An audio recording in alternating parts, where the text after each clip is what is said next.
Армысыздар, қадірменді көрермен. Бүгін бізде қонақта арқамыздың беделді азаматы, сұлу сымбатты, талантты, өнерлі, өзінің бір ерекше өнерлері бар, әдемі асаба, жақсы азамат, Құрманғазы атты жігітті қонаққа шақырдық. Қош келдіңіз. Қош көрдік. Құрманғазы, өзің жайлы бір айтып өтсең, туған жерің, туған елің, жақсы көретін істерің. Енді әркімнің өзінің бір туған жері, ыстық жері болады. Менің туып өскен өлкем қазіргі Шет ауданына қарасты Өспен кеңшары. Сәкеннің білім алған жері, тарихта Нілді мыс зауытымен аты қалған, не бір жақсының, не бір жайсанның бастау алып шыққан жерінен болғаныма, сол жақтың азаматы болғаныма шын мақтан тұтам өзімді. Отбасымызға келетін болсақ, ұстаздар отбасында дүниеге келдім. Әкем де, шешем де мұғалім. Өнерге қалай келдің? Өнерге мен туған кезде өнерлі болып туып қойдым деп ойлаймын өзім негізі. Мен бала кезімнен мен өте ашық адам болатынмын. Кез келген адаммен тіл табысам, кез келген ортаға сіңісіп кете аламын. Бір сондай ашық адам болдым. Мүмкін жаңағы... Қазір басқасың ба? Жоқ.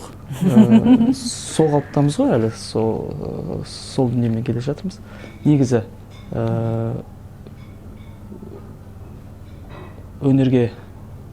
өзімнің өнерге жақын екенімді бала күнімнен сезетім.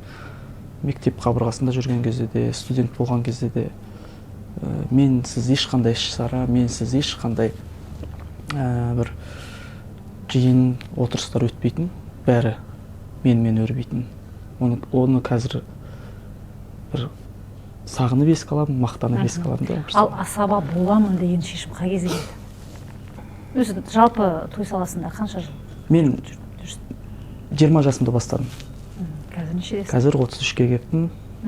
13 жыл мен тамада болыппын. Бірақ та аса бір жарнаманы, бір сондайды өзіміз жанымыз қаламайды. Біз анау осы сіздердің алдарыңыздағы тамадаларды көргеннен кейін ба, сол кісілердің қалай басқарғанын сезгеннен кейін ба, бір дала заңына ғана бағынатын бір асабалар сияқты болып қалдық та. Дала заңы деген не сен үшін? Дала заңы деген бір баяғы ескілік, баяғы салы серілік дүниені. Сені осы елде сері деп атады, Құрманғазы сері деп айтып атады. Мен кейде осы бір сөзге ұялам. Егер де шынымен қазақтың серісі мен сияқты болса, онда бір түкке тұрғысыз болған шығар деген сияқты болады. Аңшылығым бар. Аңшылық бар, енді ол ат ұстау, ит ұстау, құс салу, ит жүгірту деген енді ол әр қазақтың бойында бір жүре пайда болатын нәрсе емес, ол әрине қан арқылы, әрине ол тегі бар болғанменен соған. Тегі арқылы берілетін дүние ғой. Менің атсыз, итсіз, аңсыз, құссыз жүруім мүмкін болмады, өйткені менің маңайым солай болды. Себебі менің әкемнің әкесі аңшы болған адам, ат ұстаған адам. Тіптен әргі аталарымды мақтанып айта аламын. Алталашқа аты мәлім, Сәкен Сейфуллиннің да жазбаларында кездесетін Тоқа Тойынбек деген бабамыз бар. Сол кісінің ұрпағымыз, сол кісінің жалғасымыз. Нақтылап айтып келетін болсақ, енді сол кісінің бір 7-8-ші атамыз болады біздің. Енді кезінде тар жол тайғақ кешіп, Сәкен Сейфуллин қашып келе жатқан кезде Баян ауылға ат басын бұрыпты. Азған, тозған, әптен қажыған, шаршаған. Ауылдың шетіндегі бір үйге барып тоқтайды. Жұпыны ғана үй екен. Жалғыз ақсақал азып жүрген Сәкенді күтіп алады. Барын алдына қояды, әңгімелеседі, шүйіркелеседі. Үстіне қараса жүдеу, сөзін тыңдаса өте бір дұрыс елдің баласы екенін сезеді. Сәкенге сұрақ қояды. Әңгімеңнен қарасам, әңгімең дұрыс сияқты. Тегін бала емессің ғой, арып ашып жүргенмен. қайдан келесің, не істеп жүрсің деген сұрақтар өрбиді. Сол кезде Сәкен әкеміз байын айтады, танымайды, биін айтады, танымайды, жақсысын айтады, танымайды. Сосын Тоқа Тойынбектің елінемін деген кезде, Тоқа Тойынбектің ұрпағы болсаң, дұрыс елдің баласысың деп Сәкенге сондай баға беріп, аш болған кезде Сәкенге тамақ болған, астына атын мінгізіп, сондай бір жәрдем қылған, сондай бір мақтанышпен айтқан Тоқа Тойынбектің ұрпағымыз. Енді сондықтан енді жаңағы серілік әлемнен алыстап кетуге менің ешқандай мүмкіншілігім қалмады. Өзім бала кезімде атқа шаптым, шабандоз болдым. Сол ортаны сездім, білдім. Әкемнің бүкіл бауырлары атпен айналысқаннан кейін ешқайда кете алмадым. Ал енді нағашыларым да сондай ата кәсіпті дамытқан, Қарқаралының тумалары қазірде Қарқаралыда тұрады. Мал шаруашылығымен айналысқан, жылқы шаруашылығымен айналысқан. Ол кісілердің де үйіне барсам, ат иттен басқа көретінім жоқ. Содан кейін менің өнерге шыны керек, мен Қарағанды қаласына студент болып келдім. 2004 жылы мектепті бітірдік та, қалаға келдік, оқуға түстік. Бірақ та менің негізгі мақсатым, біз бітіретін жылы көшпенділер фильмі түсіріледі, соған кастинг жарияланды. Актер ретінде бар. Мен барғым келді. Сондай бір қызықтым, ұнады. Үйдегі әке-шешеме де ұсыныс тасталды. Енді әке-шешем мұғалім болғаннан, ұстаз болғаннан кейін ба, білмеймін, енді жаңағы актерға, жалпы өнерпазға ол кісілердің көзқарасы дұрыс болмады да. Сосын маған айтты, сен мұғалім боласың деді. Сонда сен оқып жатқан мамандығың мұғалімдік? Жоқ, мұғалімдік болған жоқ. Мені тарихшы қылғысы келді әкем. Өйткені біздің үйдегі сөзден қара жаяу адам жоқ. Бәрі сөзшең. Менің бауырларым бар. Қазір республикаға танымал ақын, жазушы, журналист бауырларым. Шыны керек, үйдегі ең нашары мен. Бірақ та оның өзі тамада болжым. Содан ата-анам қарсы болды да, мені мұғалім қыламыз, өздерінің ізін басқан, ізбасары қылып, мұғалім қыламыз. Ол уақыттағы енді қазақтың жағдайы қазіргідей емес қой, басқаша болды. Кішкене жоқшылық болды деген сияқты. Жұмысқа тұру да қиын болды. Кім жұмысқа оңай тұрады? Мұғалім. Қай жерде жұмыс бар? Қайда барды мұғалім? Сондай бір түсінік қалыптасып қалған. Содан мені мұғалім қылғысы келді. Тура мен бітіретін жылы тест деген түсінік пайда болды. Сол тесттен менің қуанышыма орай көп балл жинай алмадым да, жаңағы тарих факультетіне түсе алмайтын болдым. Сосын менің таңдаған пәнім тарих болғандықтан менің енді баратын мамандығым не юрист, сондай бір направлениеде бару керек болды да. Юрфакқа Қонаевқа түстім. Сол Қонаевқа барған бетте сол ортаға сіңісіп кеттік. КДН деген түсінік болатын енді студенттер кезде. Содан мен барған кезде сол Қонаевтың өзінің ішкі командасы болды. Республикалық деңгейге шығып жүрген КТК деген капитаны Нұржан деген ағай болды. Ол кісі марқұм болып кетті, аға деп сыйладық. Сол кісі бастаған біздің жаңағы университеттің КТК деген командасы болды КВН-нен. Сен де КВН-нен бастадың? Мен де КВН-нен бастадым. Бірақ та КВН-ға дейін де мен өзімнің жаңағы жастардың арасындағы кештердің гүлі болып жүретінім, енді ол сөзсіз болды. Қасымда класстасым, сыныптасым болды Мұрат деген. Ол бала гитарамен ән шырқайды. Мен сөзбен жаңағы анекдот деген жанр бар ғой.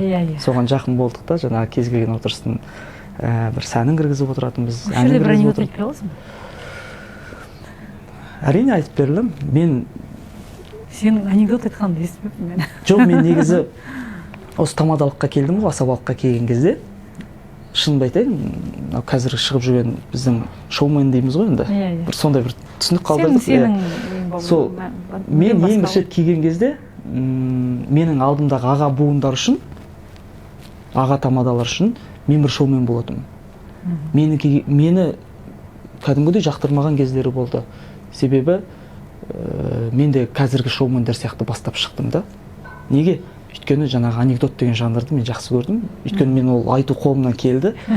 Содан жаңа әзілмен тойды жүргізу, әзілмен басқару, жаңағындай мен солай бастадым, шыны керек. Ол кезде ол дұрыс қабылданбайды. Ол кезде мүлдем дұрыс қабылданбайтын. Содан мен біраз сөз естідім, біраз цензураға іліктім. Сол кезде мен тастаймын, керек емес деген Жоқ, ондай болған жоқ. Өйткені мен өзімнің қабілетімді білдім.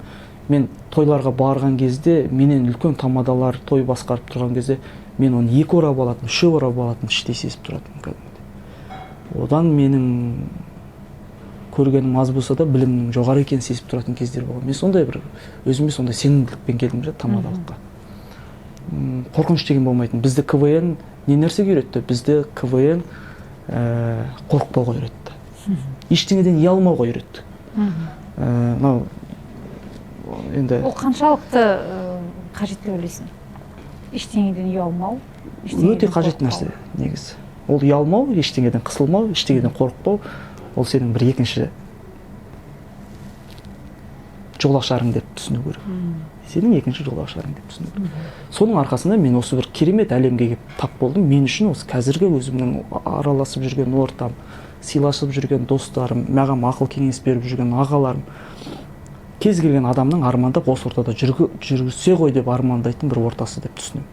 Өйткені мен қазір Қарағандының қаймақтары, менмін деген ақындармен үзеңгі қағысып, дастархандас болып, сол кісілердің пікірін тыңдап, мен өзімнің осы уақытқа дейінгі жиған тергенімді, бойымның түзегенімін қалыпқа келгенім сол кісілердің жол көрсетуі арқылы. Үлгі тұтып алдына қойған бір тәлімгерің бар ма? Соған қарап бой түзеп үйреніп дегендей. Иә, бар.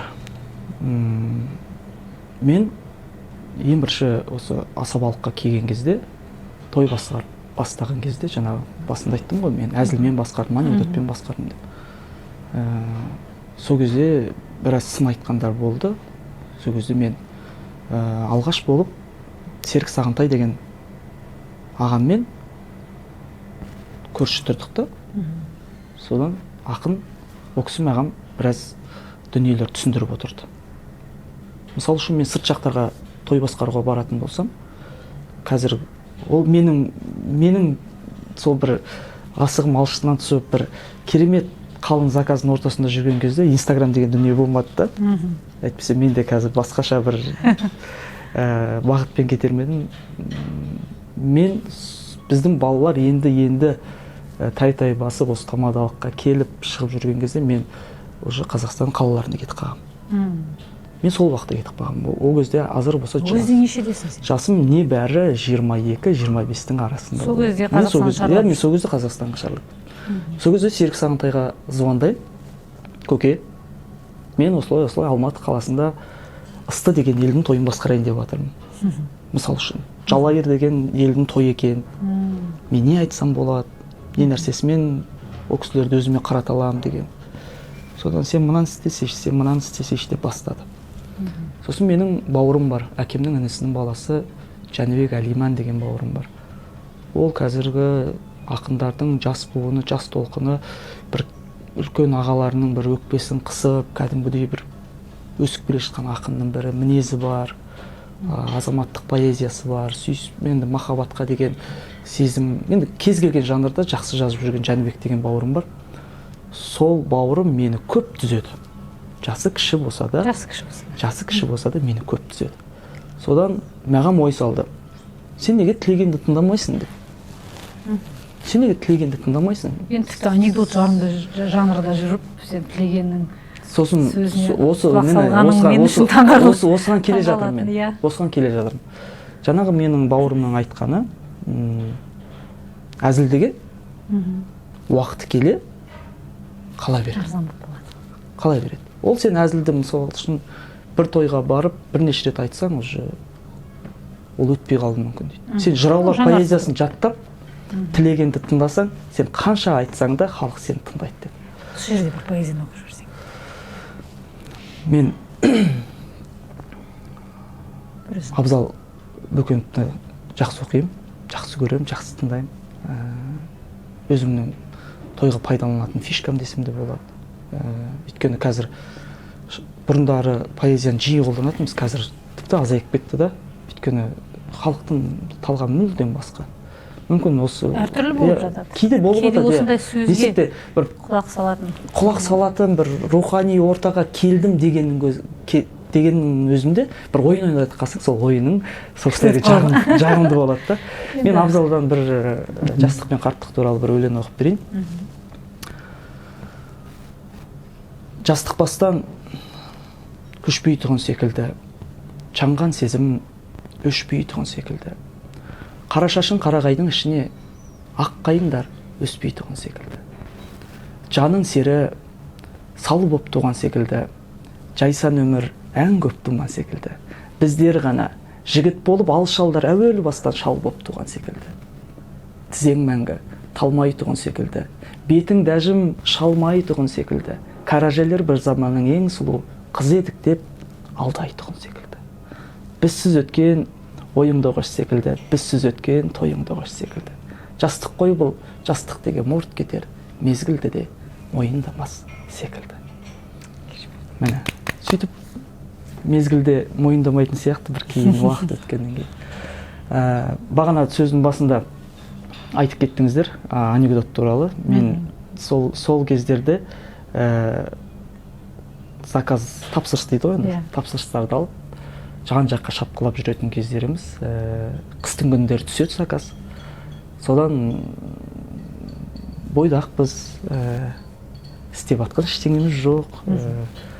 Бір бауырыңа көмек қылу, басқасына көмек қылу деген ондай түсінік болған жоқ, себебі отбасында жалғыз бала болғаннан кейін менде көп нәрседен мұқтаждық болған жоқ та. Содан еркін жүрдік. Қыстың күні заказ түседі. Содан задатығына қызығамыз, сол кезде бойдақпыз ғой. Содан заказды аламыз. Біреуі Балқаштан түссе, екіншісі Көкшетаудан түседі, үшіншісі Жезқазғаннан түседі. Бұл жұма, сенбі, жексенбіге келуі мүмкін. Осының задатығына қызығып, жаңағы 3 тойдың 3-еуінде ала саласың. Бұл қыстың күні, бұл қыстың күні. Ал енді одан кейін жаңағы уақыты келе, жаз шығады, тойыңа барасың, мысалға жұма күні Балқашта болсаң, сол күні тойыңды бітіре сап, сол шапқаннан шауып отырып Көкшетауға жетесің. Көкшетаудағы тойды өткізесің, сосын Жезқазғанға шабасың. Сол кездерде шын қиналып, шын ана тойда не айтқанымды білмеген кездер болатын. Бір анекдотты бір столда 2 рет айтқан ба, 3 рет айтқан ба, адамдар келіп ол өйткені мен ойладым да, оны мен кеш айттым деп ойладым да. Кеш айттым деп ойладым. Содан жаңағы менің өзім бір жақсы көретін анекдотым бар. Айтшы үшін. Сонымен бастадым. Сол анекдоттарды жиі халыққа өткізетін болдым. Қазақ деген неше түрлі атты қояды ғой. Ерте заманда қазақтың атын қойып келген кезде бір жас қыздың қазіргі уақытта фамилиясы Сегізқұлақ болыпты да. Әлгі фамилиясынан жаңа қыз қатты ұялады екен. Мектепте оқып жүрген кезде бүкіл оқушы мазақтайтын көрінеді да әлгі қызды. Түрін қарашы, Сегізқұлақ ба. Осындай фамилия бола ма? Сегізқұлақ ба. Кім қылады Сегізқұлақ, кім құртты тағы Сегізқұлақ ба. Әлгі қыз өзінің фамилиясын әбден жалғап кеткен. Кешке таман үйіне барып айнаның алдында ашуланып отыр дейді. Жай ғана ашуланып отқан жоқ дейді, кәдімгідей алдына мақсат қойып отыр дейді. Ертең тұрмысқа шығайыншы, бірден күйеуім фамилиясын ауысып кетпесем болса деп алдына мақсат қойып.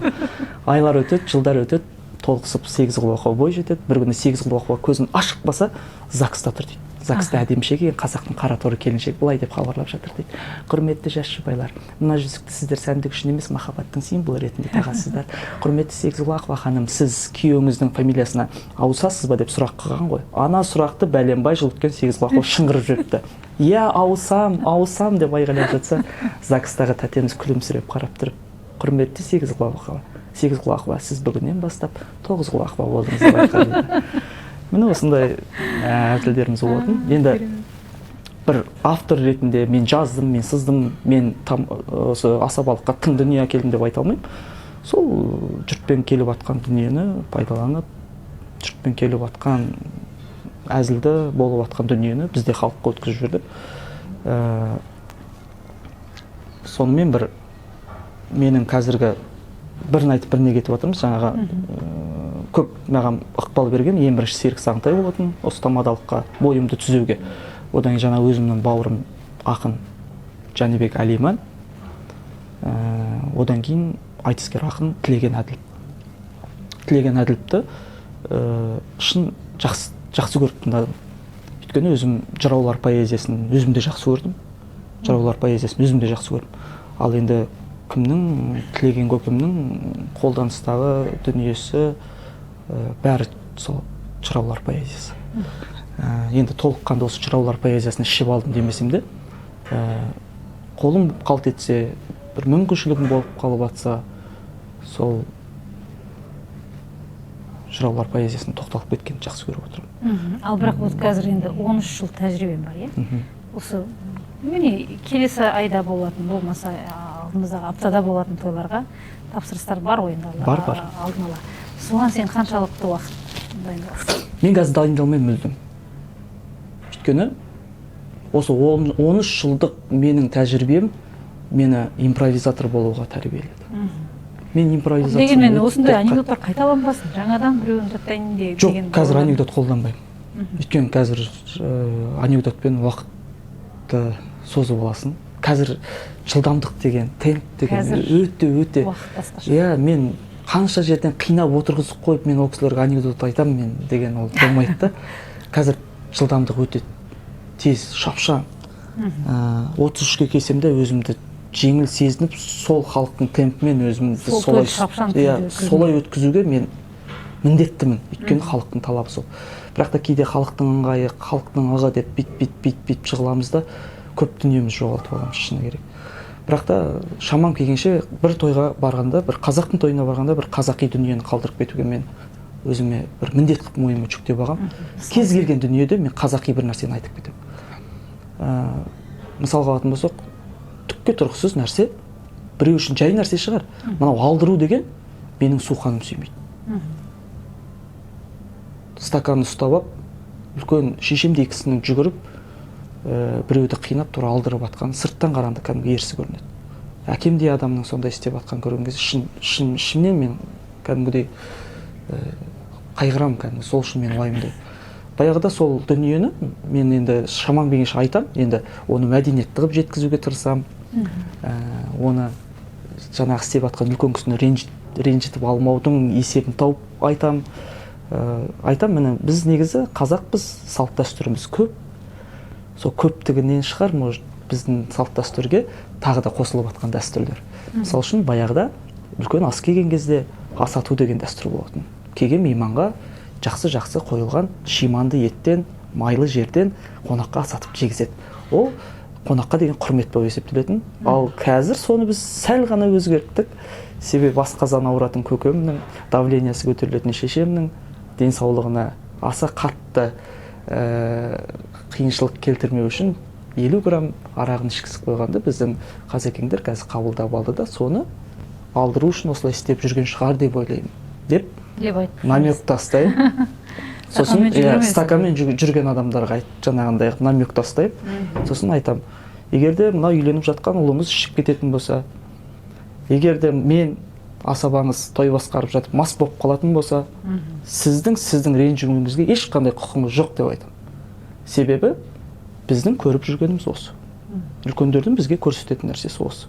Соны кәдімгі сол жерде көрген кезде айтып жібересің осыны. Иә, осыны айтам. Өйткені одан кейін реакция қандай? Кез келген дүниені моментін ұстап айтпасаң, оның қадірі болмай қалады. Өзі ренжіп қалып саған. Егерде сол момент айтылған дүние болса, онда ешқандай реніш болмайды. Бірақ сол кезде жүгіруді қоятын шығар. Иә, кішкене осын тиясын. Тойға барған кезде кез келген тойдың тыныш өткен әдемі ғой өзі. Тыныштықтың бір шырқын бұзатын алғашқы бір соның шудың бастауы сол алдыру деп өзім түсінемін. Сосын мынау халал той, адал той деп жатырмыз. Енді халал деген терминді кейіннен бір сіңіріп алдық қой. Сол адал ғой, енді адалынан жайған дастархан өте әдемі болады. Мен үшін бір берекелі, әдемі өтетін тойлар жаңағы адал өтетін тойлар, арақсыз өтетін тойлар. Осыған мен кәдімгідей жатып алдым десем де болады. Той иесі звондап халал деп айтып жатса, адал деп айтып жатса, арақсыз болады деп жатса, мен іштей қуанып тұрамын, ол тойды мен жақсы басқаратынымды сезіп тұрамын да. Шындығында да тура мен ойлағандай сол той жоғарғы деңгейде өтеді. Олай солай. Береке болады. Қайткен күнде де бір береке болады. Енді мен бір исламдық дүниеден, исламдық көзқарастан айтып отырған жоқпын. Діни сауатым да жоқ. Бір 5 уақыт намаз оқып жүрген адам емеспін. Мен шын қазақпын, болды. Ал енді шариғатпен біздің қазақтың ырымдары алып қосар жоқ, екеуі бірдей дүние. Біз қазақ әу бастан мұсылман болып туылған қазақпыз. Біз көкте бір тәңірдің бар екенін сезген қазақпыз. Сондықтан бір жаратушының барын білген қазақпыз.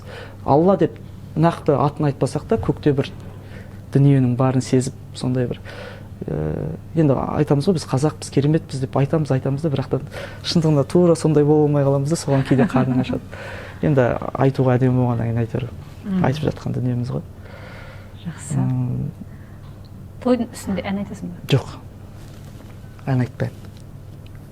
Шымшық сойса да қасапшы сойсын деген. Жоқ, менде болған ондай. Әндерім бар ғой. Әнім бар, иә. Сол әнді дамытсам ба, бір жақсылап бір дайындалсам ба, ән жазғызсам ба деген жоспар бар ма? Негізі басында бір ойлар болды. Неге маған әнші болмасқа деген сияқты. Бірақ та менің достарым бар, керемет әншілер. Енді тек осы Қарағандыда қалып қойды демесеңіз, өте шебер әншілер бар. Дауыстарының өзі қандай. Кез келген тойға, жиынға апарып, міне біздің Қарағандының әншісі деп тұрар, мақтанып айтатын әншілер бар да. Мен соларды естігеннен кейін еш жоқта шошқыр ет қылдырмай қояйықшы деп ойлаймын да өзім. Мен осы Қарағандыда тұрдым. Мені Балқаш пен Астана жақсы көретін халық. Осы жаққа жиі тапсырыс алатынмын. Балқаш пен Қарағанды, осы Астана, Балқаш. Соның арасында Қарағандымыз бар. Осы Балқашқа жиі барып жүрген кезде мен Балқаштан Айбат деген топты көрдім, 4 баладан тұратын топты көрдім. Жаңағы балалардың жұмысына, жаңағы балалардың әніне өте қатты қызықтым да. Содан таныстық, білістік, арасынан бір Ершат деген баланың мен тойын басқардым. Одан сайын етене араласа бастадық, сыйласа бастадық. Дұрыс балалар екен көрдім да, ұсыныс тастадым. Жігіттер, мүмкін осы жұмыстарыңды Қарағандыға жасайсыңдар деп. Идея тасталды, содан әркім өзінің тірлігімен кетті, күндер өтеді, уақыт келеді, жаңағы жігіттер Қарағандыға көшіп келеді. Олар жай ғана көшіп келмейді, өздерінің студиясымен көшіп келеді. Записпен айналысады, жаңағындай дыбыс жазады, ән жазады деген сияқты. Келеді, келгеннен кейін енді Қарағандыға алғаш келген, аса білмейді, маған байланысқа шығады, көмек сұрайды. Менде ол кезде пәтерден пәтерге бойдақпын ғой, енді анда қай жерде не бар, сол жерде үй бар, сол жерде тұра бересің, жиналасың да бір чехол, 2 сумкаңды арқалайсың да кез келген үйге көшіп кете саласың. Соны бойдақтық кезде бір-бірімізге ұсыныс тастадық, давай бірге тұрайық. Тұрдық, 3 бөлмелі пәтеріміз болды, Сатыбалды көшесінде, 11-ші үй, әлі есімде.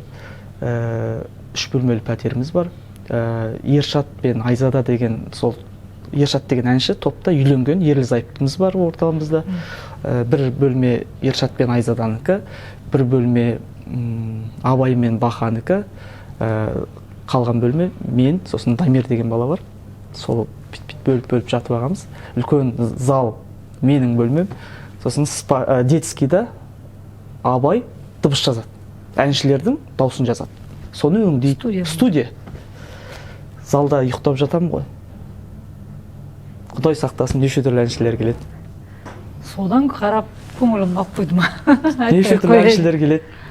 Енді қазір тойда жүрген әншілер де бар, аттарын айтпасам да өздері біліп те отырған шығар, енді кім келіп кім кеткенін біліп отыр ғой. Содан шаршап келесің де ұйықтайын десең, ана записті жасалған дауысты өңдеген кезде Құдай сақтасын, мен емес, біздің дом ұйықтай алмайтын сияқты ғой. Ананың дауысы деген. Сосын мен барамда айтам, мынау кім айтып атқан деп. Осы Бәлен деген әнші ғой. Сонда мына әнші осылай қылып айтып атыр ма деп. Осылай. Сонда маған ән айтса бола ма десем, әрине болады дейді. Сонда қалай дедім. Сосын қазір Құрманғазы, былай істейік, бір саған жеңіл, даусың ыңғайлы бір ән таңдайық, соны айтып көр, сосын мен саған көрсетем қалай екен деп. Қалай әнші боласың? Пожалуйста дедім. Алды да, қыздар туралы бір ән бартын, соны қойды. Сөзін, текстін неге соткаға шығарып алдым да, тыңдап, жаттадым.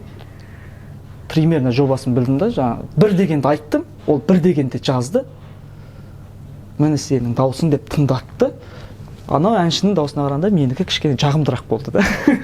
Өз құлағым жағымдырақ болып тұр ғой. Жағымдырақ болды. Ал анау өнделген кезде кәдімгідей бір әнші болып шыға келдім. Сосын ойладым, неге айтпасқа деп. Кейде бір әншілер болмай жатқан кезде жаңағы плюсымды қойып жүрген кездер болды. Бірақ та одан кейін әнге деген құрметім шығар. Мүлдем тоқтаттым. Өйткені әркім өзінің ісімен айналысқан дұрыс болады деп ойладым. Құрманғазы сені неге алдады? Адамда өзі ұят деген ең бірінші тұрады. Ар деген, ұят деген. Содан әрі қарай адамның жақсы қасиеті қалыптасады. Ұялмаған адам, өзінің ісіне жауап бермеген адам, мен үшін енді білмеймін. Ұят дүние жасасаң, әрине қысыласың. Кез келген ыңғайсыз жағдай мені ұялтады. Мен ұлтымның тірлігі болсын, қазіргі болып жатқан дүние болсын, менің кейде жасаған ағаттықтарым болсын, мен оған кейде ұялам. Өзімнің ұялған дүниемнен кейде сабақ алам. Ал адамның бойында қандай қасиет жақсы көресің?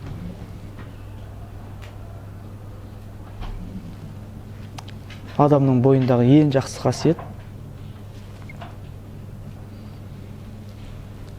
сыйласу шығар, кішіпейілдік шығар. Енді кез келген жерде іші бауырыңа кіріп иіліп тұрған адам енді бір жақсы қасиет деп ойлаймын. Әркімге әртүрлі жарасатын шығар, енді бұл мінез қылық қой, енді ештеңе деп бір нақты мынандай деп айта алмайды екенмін. Әртүрлі жағдайда әртүрлі қабылдау. Кішіпейілдік бастысы сол.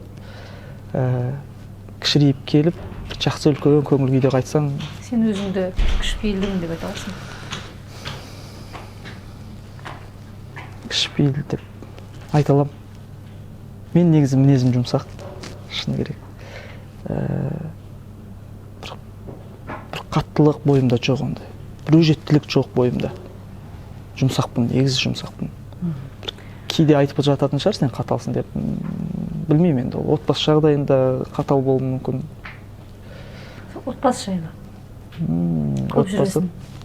Иә. Той көп болады, арада апта өтеді. Жұбайың қалай қарайды? Айлар өтеді. 3 балам бар. 3 балам бар. Құдай берген 3 балам бар.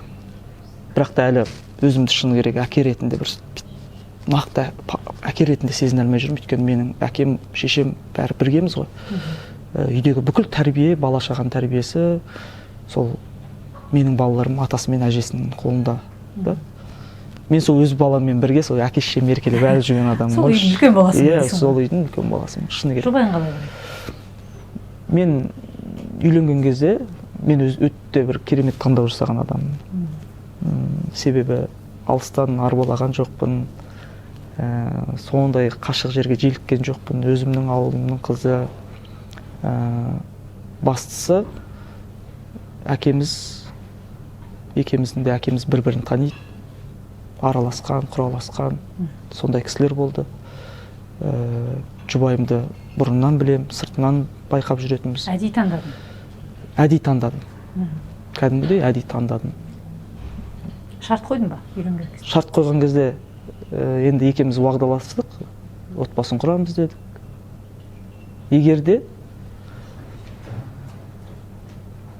Егерде мені түсіне алмасаң, онда отбасын құрмай қояйық. Өйткені біздің алғашқы ойымыз үй болу, семья болу, сондықтан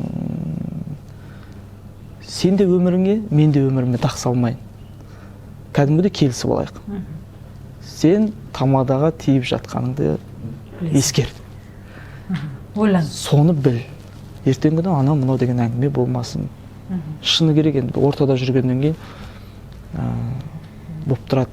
Неше түрлі әңгімелер болып тұрады, неше түрлі сөздер болып тұрады. Бір тыныш келіп, тыныш кетейін десең, өздері келіп тиісетін күндер болады. Дегенмен үйге барғанда біраз болмайсың дейді. Барған кезде...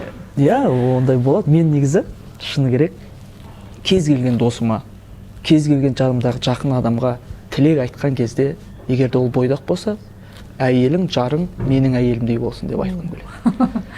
Мақтанасың иә? Мақтанамын, кәдімгідей мақтанамын. Мен кейде достарым айтады, сенің білеміз ғой кім екеніңді дейді да маған.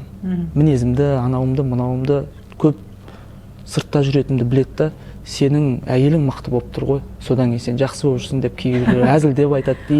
Әзіл шынын араластырып айтады.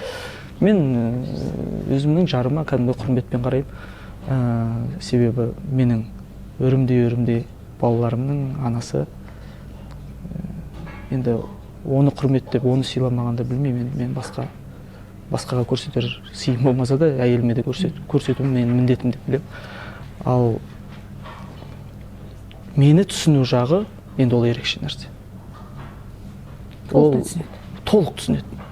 Ол енді менің кереметтігім емес. Алыста жүрсе де сезеді. Иә, ол менің кереметтігім емес. Әйелімнің стержен дейміз ғой енді. Сол стержен дұрыс қой. Иә, жиі сөйлесеміз, бірақ та бір мені мазалап, бір қайта-қайта қайдасыз, я болмаса қайда жүрсіз, не істеп жүрсіз деген. Сіз деп сөйлейді. Иә, сіз деп сөйлейді. Менің талабым емес енді ол. Бірақ та екеуміз жүріп жүрген кезде, қыз бен жігіт болып жүргенде кәдімгі сен, Құрманғазы деп осылай айтатын. Бірақ та өзі айтты, егер де екеуміз үйленетін болсақ, жасың үлкен ғой, мен саған сіз деп айтамын деді. Патша көңілің. Сен қарсы болмадың? Жоқ. Алыстатпай ма? Жоқ, наоборот жақындады. Наоборот жақсы ма? Керісінше жақындады. Қазір мен мақтанамын, менің араласып жүрген достарымның әйелдерінің бәрі сіз дейді қазір. Соған қарайды. Соған қарап үлгі алған. Оларда мен бір яғни қазір көрермендерге, жастарға, жас буынға не деп айта аласың? Мен ештеңе деп айта алмаймын, дұрыс әйел таңдаңдар, болды. Қалғанын өзі істейді. Мен ақ қылдым, мен көк қылдым деп айта алмаймын, ол менің әйелімнің, жарымның дұрыстығы. Ал енді мынау әлеуметтік желі, социальный сет дейміз ғой. Сонда маған кейде комментариялар келіп жатады. Сіз неге әйеліңізді алмайсыз? Сіз неге отбасыңыз туралы айтпайсыз? Инстаграм сен үшін не? Инстаграм деген мен үшін менің аттарымды бөлісетін жер. Тек қана аттарыңды. Менің ол жерде атым, менің ол жерде итім. Сосын анда-санда бір достарыммен жиыным, отырған жерлер ғана. Құрал қазіргі замандағы құрал деп естіледі. Мен оны жарнама ретінде қабылдап көрген емеспін, шыны керек. Кез келген менің оқырмандарым байқай алатын шығар, менің лентамда менің бірде-бір той басқарып жатқандағы дүнием жоқ. Жақсы. Өзің жайлы 3 сөзбен айтқанда? Өте жалқау адам. Өте жалқау адам. Өте жалқау адам. Шын. Өте жалқау адам. Шынайы адамыз. Кішкене қамшыны жақсы көреміз, кішкене қимылдатып, жүргізіп ілгері қимылдатып отырған жақсы көреміз. Ескертіп отырған жақсы көреміз. Соған білмеймін қалыптасып қалғанбыз. Менің атам өте бір мінезі қатал кісі болды. Өжет адам болды. Бір сол кісінің қазір маған айғайы жетіспейтін сияқты. Егер де сол кісінің көзі тірі қасымызда болғанда, менің қазіргі жағдайым мүлдем басқаша болар ма деп ойлаймын. Ол кісі біздің қамшымыз болды. Сонда сен өзің өміріңе деген жауапкершілікті сол кісіге салып отырсың? Жоқ, сол кісіге салып отырған жоқпын. Болса деп тұрсың. Егер де ол кісі менің қасымда болса, мен қолымнан көп нәрсе келеді. Неге істемейсің? Мен қабілетім бар көп нәрсеге, бірақ та соған... Сол жаңағы басты қасиет жалқау деген нәрсені. Сол атамның қамшысы. Жалқаулықты да жеңетін тәсілдер бар, оны кейін айтамын. Жігіттікке не жатады? Жігіттікке әртүрлі жағдай ғой енді. Сөзде тұру енді ол жігіттіктің бір қасиеті, бірақ та ол қандай жағдайда сөз берілді да? По ситуация қарау керек даже. Мен жаңағаны айтып отырмын ғой, мен кісіге отказ жасағым келмейді деп ше. Мысалы үшін. Сондықтан енді ол 50-50 дүние деп ойлаймын. 50-50.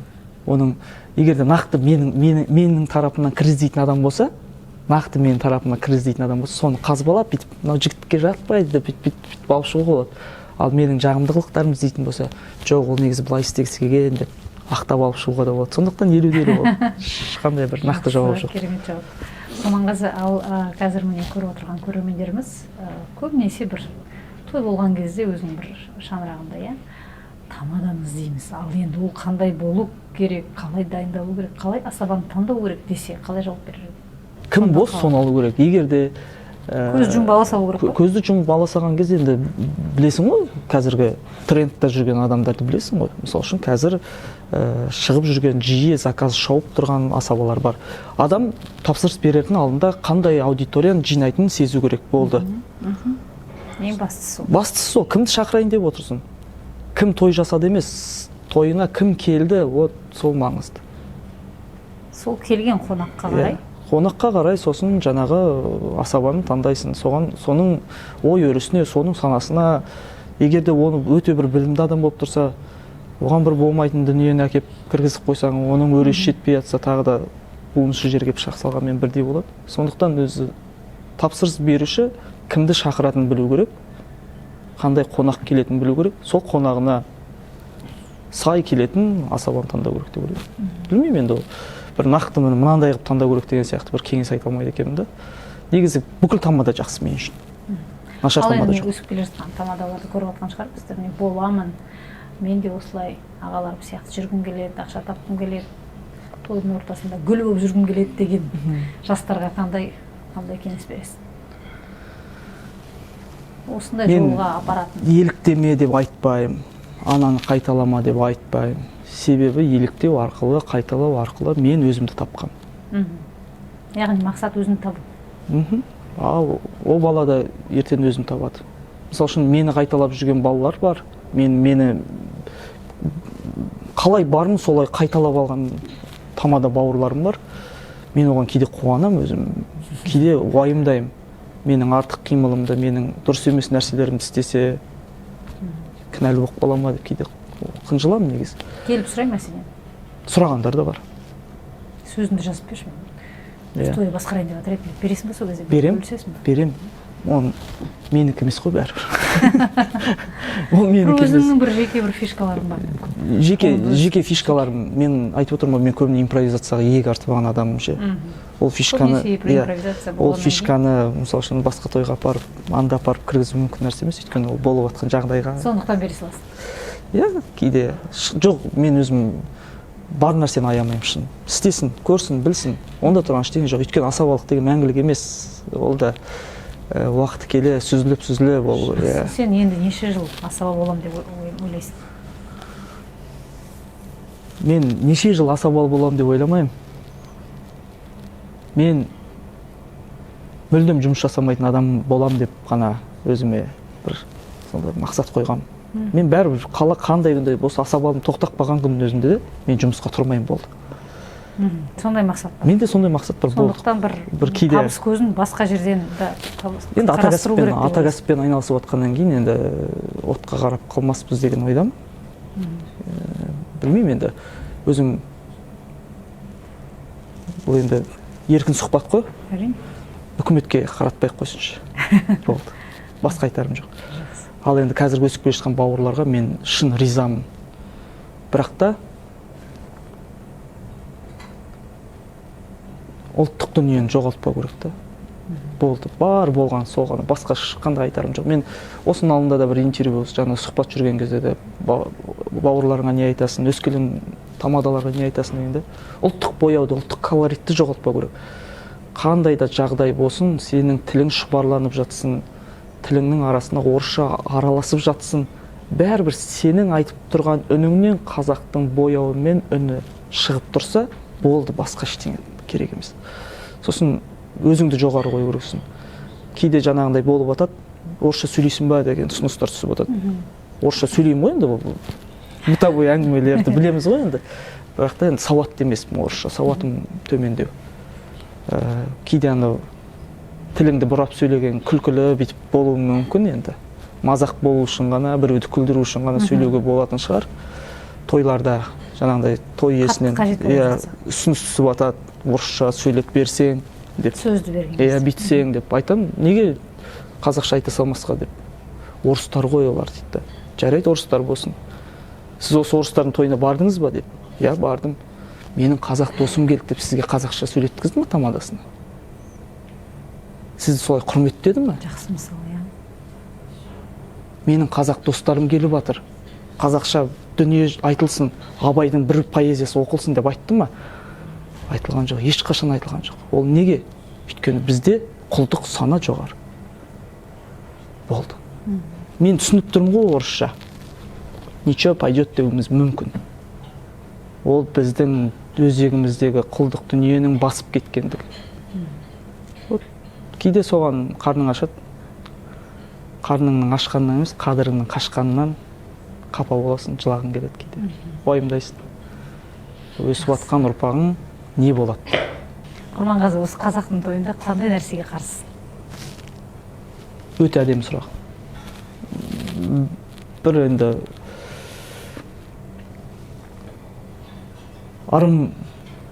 ырымнан бастайықшы, дәстүрден бастайықшы. Асфальтта өскен, қазір сондай бір современный қазақ деген бір сондай бір түсініктер қалыптасыпты ғой қазір. Сол современный қазақтардан заманауи қазақтардан. Иә, заманауи қазақтардан шамасы жеткендер ақша жасаудың кәсібін бір керемет қылып ойлап алған. Неше түрлі ешқандай білмейтін, ешкім көрмейтін, осы уақытқа дейін кездеспеген бір дәстүрлерді ойлап тапқан. Мысалы? Көп енді айтатын болсақ. Соларды ойлап тапқанда жаңағыларды істеп, соларды көрсету арқылы, өзі біздің қазақ түлкінің терісін көрсе, қасқырдың терісін көрсе, бір үкіні, бір нәрсені байқаса, бітті, ол менің дәстүрім, ол менің салтым деген бір осындай бір. Ал енді қыз ұзату тойында үкі тағу деген. Үкі тағу деген енді былай қарап отырсаңыз, үкі тағу, ананы тағу, мынаны тағу деген ол құр уақыт өткізу деп ойлаймын. Әдемі сәмбір келтірмей ма? Бір нәрсе мағынасы бар. Мағынасы білмеймін, мен нақты бір ешқандай мағына көріп тұрған жоқпын да жерден. Үкіні әкеп тақты. Қыздың үкісі өзінде болу керек ол. Енді қыздың жолын берсін, қыздарға үкі тағады. Сондай дәстүрге қарсысың ба? Просто современный дүниеге бір қазақи бояуды кіргізу ғана шығар, енді болды. Енді бір жағынан сол бар ғой. Иә, ол соңғы уақытта алу ғана болды. Мен басқа ештеңе ол жерде бір нақты мынандай деп. Келіннің қолынан ананы істету, келіннің қолынан мынаны істету. Яғни өзі бір дәстүр беташар. Иә, беташарымыз дұрыс жасау керек. Беташардың өзі тойда емес, негізі заң бойынша беташар келін түскен бетте ашылу керек. Оны енді әйтеуір тойға ауыстырып алдық. Осы беташарды да дұрыс ашпаймыз қазір. Жар-жарымыз бар, соны дәстүр жасаймыз деп жар-жарымызды алып тастады. Жар-жар деген жар салу, жар-жар айту. Енді бұл қазақпен бірге жасасып келе жатқан дүние ғой. 20 ғасырда шыққан ән ғой. Бұл жар-жар әні де бір бұрынғы заманнан келе жатқан. Жоқ, жар-жар әні деген енді бұл бұрынғы біздің сүйіншіміз ғой. Келін келді деп сүйіншілеу. Соны осындай бір немен жеткізген, жанрмен жеткізген. Өзім жар-жармен кірген негізі. Жар-жар. Қазір шын айтылмайды көп. Иә, көп айтылмайды. Енді көп бұндай нәрселерді айта берсе, біздің ақсы элементарный нәрсе торт деген дүние бар. Құдайым-ай, торт деген білмеймін енді ол. Дұрыс емес деп ойлайсың ба? Керек жоқ нәрсе. Ысырап. Ана бәленбай мыңға торт алғанша, одан да жастардың ертеңгі дүниесіне бір нәрсе алып берсе, шіркін-ай. Енді қазір сән үшін дейсің ғой. Иә, тек қана сән үшін. Көңілге қарап, неге қарап, кішкене басыла береміз. Бірақ та айтылу керек та, айтылмаса сөздің атасы өледі дейді да. Айтам, айтқышпын деп шектен де шығып кетуге болмайды. Осының бәрін қалыпқа сақтап, жеткізіп отырса, шіркін-ай, тойда бір тәрбиенің құралына айналып кетер ме деген ой бар да. Жақсы. Бір тойға жаңалық енгізгің келе ме? Мен енді менің ойымда бар бір қазақи той өткізуші. Бірақ та оған біздің қазіргі халықтың өресі жетпей ма деп кейде ойлайсың да. Балаңа жасайсың ба сондай? Білмеймін енді. Бір нақты ондай ой келген жоқ маған. Бірақ та мен өзім қиялымдағы бір той бар. Менің қиялымдағы той бар. Енді оның басын бастаған сияқтымын. Өткенде балам сүндет тойын жасаған, артынан көкпар бердім, ананы істедім, мынаны істедім. Бірақ та соның бір басын бастаған сияқтымын. Негізі бір үлкен бір осындай елдің бәріне көрсетіп істететін бір тойым барын мен сезіп жүрмін. Оның идеям да бар. Ат шаптыру, жамбы атқызу деген сияқты. Ол бәрі менің қолымнан келеді. Оны істей алатыныма мен кәміл сенемін. Бірақ та бүкіл дүние айналып келген кезде материалдық дүниеге келіп тірелеміз, қаражатқа келіп тірелеміз. Сондай бір тапсыршы келсе саған. Құрманғазы, осындай той жасап берші. От нуля до ключа кәдімгі идеальный. Под ключ жасап бересіз. Под ключ кәдімгі. Тапсырыс беріңіздер көрермен. Жасап беретіме мен өзім сенемін. Мен өйткені өзім білемін оны істей алатынымды ше. Ол қалай болу керек екенде сезе аламын іштей. Енді ол той егер де болатын болса, нақты болатын болса, ол енді қалада болады деп көз алдыма елестете алмаймын да оны. Ауылда, сыртта, я болмаса ат алаңында бір атқа жылқыға жаңағыдай ит пен құсқа бөгет болмайтын бір жерде істелетін сияқты деген ой бар да. Яғни тойға сондай бұрынғыдай 40 күн Иә. той. Енді қазір мысалы үшін неше түрлі патилар жасалып жатыр ғой. Неше түрлі жаңағыдай өзінің вечердің бір несі бар. Тақырыбы бар. Тек ақпен киіну. Иә. Тек мынандаймен келу, сосын бүйту, сөйту деген сияқты енді талаптар жасалады ғой. Неге бізге жасамасқа таза қазақы киім ақпен ғана келу деп па? Иә. Қазақилар бар. Наурыз пати. Наурыз пати енді 22 күні ғана бітті, одан кейін жылына бір рет. Иә. Қыдыр атамен келеді да, Қыдыр атамен бірге кетіп қалады. Ол керек не? Ылғи қасымызда болса ғой, қалай күшті. Менің инстаграмым Батыста солай. Енді мен өзім көрмегеннен бәлен деп айта алмаймын. Енді қазір мен нақты осы орталық арқаның адамдарын қарап айтып отырған нәрсем нақты есімде жоқ. Осыдан бір 5-6 жыл бұрын мен Қостанайға тойға бардым. Февральдың уақытысы, ақпан. Өте суық уақыт. Біздің Сарыарқаның аязы да керемет болып тұр. Үстімде енді дубленка дейді, тон, аяғымда саптама, басымда малақай. Мен Қостанайға тойға кеттім. Барсам, о жақтың да аязы керемет екен. Сондай бір бетімнен сүйіп қарсы алды да. Содан ресторанға барып жеттім. Той иелерімен кездестік, сөйлестік, үйттік, бүйттік. Енді маған керегі гримерный ғой, киім ауыстырып. Содан ресторан администраторын тосып отырған. Енді нақты түріне қарап ұлтын айыра алмайтын бір адам келді да. Бір түріне қарап, мынау қазақ деп те, орыс деп те айта алмайсың. Енді сондай бір адам келді да. Здравствуйте деп амандасты. Орысша мен де білгеніме амандасып жатырмын. Бүйтіп аяғыма қарады да, аяғымда тіземе дейін келетін саптама қазақша оюмен былайынан жасалған. А что вы так будете деп осылай қарады да. Екі қасын керіп бітіп қарады. Содан сапаға масқарам дедім ба? Содан іштей жаман-ақ болып қалдым. Сосын бетіне қарамды да, я так буду дедім. А негізі чехолымда лакированный туфлиім.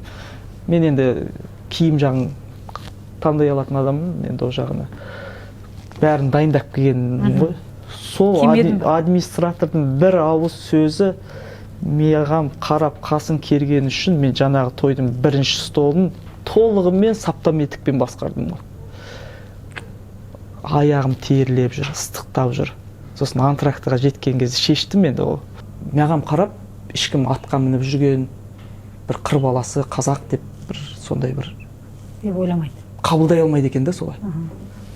Ал мен шынында негізі қазір осы бетте мені тік көтеріп апарып, қыстаққа я жайлауға тастай салсаңыздар, мен толығымен сол жайлаудың тақырыбына кіріп, толығымен сол қыстақтың тақырыбына кіріп, мен өмір сүріп кете алатын бір кәміл сенемді. Осы бетте мен желкемнен ұстап, кез келген мегаполисқа лақтыра салсаңыздар, мен сол мегаполистің адамындай, я бір түк көрмеген ақ саусақтай болып өмір сүріп кете алуына қабілетім жететінін мен өзім іштей сеземін. Өйткені ол менің ауылдан алған тәрбием. Кез келген ортаға, кез келген дүниеге, қай жерде, мейлі қай елде мен өзімді жоғалтпай ұстай алатын сенімді адаммын. Осыған сенемін. Ол үшін қол ұстап қойыңыз. Керемет. Негізі осы сіздердің осы бір сұхбаттарыңызға келем деген кезде бір іштей дайындалу, бір сондай бір жерге барғанда іштей дайындаласыз ғой, менде ондай болған жоқ.